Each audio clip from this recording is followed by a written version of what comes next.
Yo, what's up, folks? I'm Brian Lee Durfee, author of The Forgetting Moon, The Blackest Heart, and The Lonesome Crown, all published by Simon & Schuster Saga Press.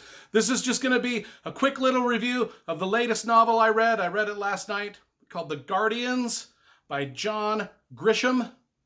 Man, I've been a John Grisham fan ever since I read The Firm and A Time to Kill back when I was a young dude in the early 90s. Been collecting his stuff ever since. I got like 30 some odd of his novels all in hardcover upstairs in my library. I just brought this one down. I didn't want to bring a whole collection down to show you. Maybe someday. Today is not that day, folks. It ain't. The Guardians, though. John Grisham. Man, what a master storyteller. I mean, there's no frill storytelling. I mean, you don't get wild purple prose or like fancy sentences or any deep meaning out of any of his books. They're just fun reads. And like I said, I can read, 100 pages in an hour. So a John Grisham book that's usually 300 to 400 pages, I usually sit down and read them in a night and an evening. And they're fun, light reads, and they're cracking good yarns. They keep you engaged and they keep your attention. I wanted to review this one because there's a couple things. I'm going to give a little bit of writing advice in this video, along with the review. Let's start with the writing advice, okay? Now, this book starts a little bit strange, in my opinion, for a John Grisham book, in that the first 10 pages are pretty engaging, and then he goes off on about a 30 to 40 page section of exposition and backstory that just sort of are out of place in a John Grisham novel, or any novel for that matter.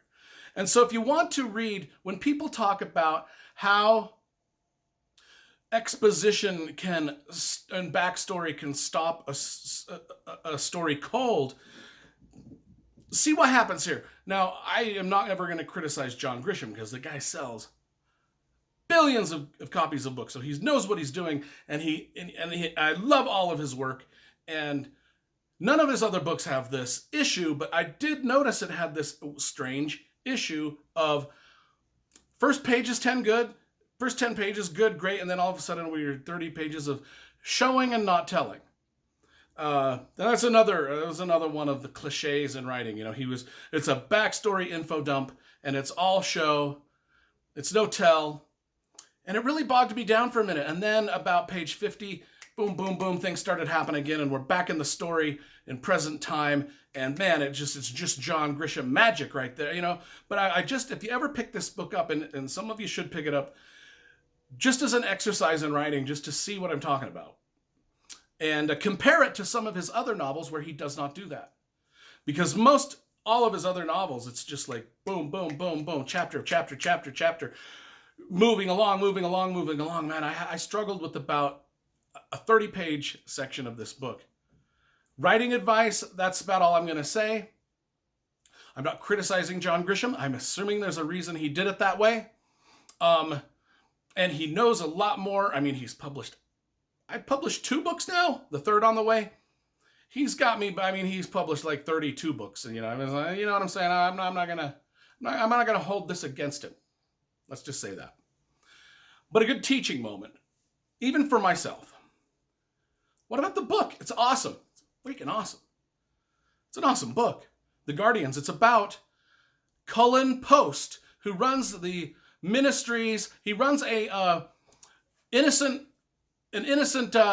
prisoner ministry thing where he tries to get innocent people off of death row and things like that. That's the lawyer. All of John Grisham books are about lawyers. So we're going in the lawyery direction. We're getting into courtrooms and all this kind of stuff. And John Grisham, he does this in this book. He takes us into a lot of prisons, which I appreciate because, as you know, I work at the Utah State Prison doing various duties there. If you followed my channel and you've seen all the stuff I talk about there, we won't get into that. But I love it because John Grisham, this isn't the only book he does this with. He does a lot of books set in and around prison and prisoners. And I'm telling you, he does his research because he gets stuff right about prisons. I can tell that Grisham has some problems with the way the courts are run, and the way that the law works, and the way that prisons work. And that is fine for him to have those opinions. I don't agree with all of them. But I do agree with a good portion of them. And because I can tell the guy's done his research about prisons. I mean, there's a line in the book that really struck me because I have said this many times at work. There's the men's prison and there's the women's prison at the Utah State Prison. And I've worked overtime shifts in the women's prison. I know what it's like.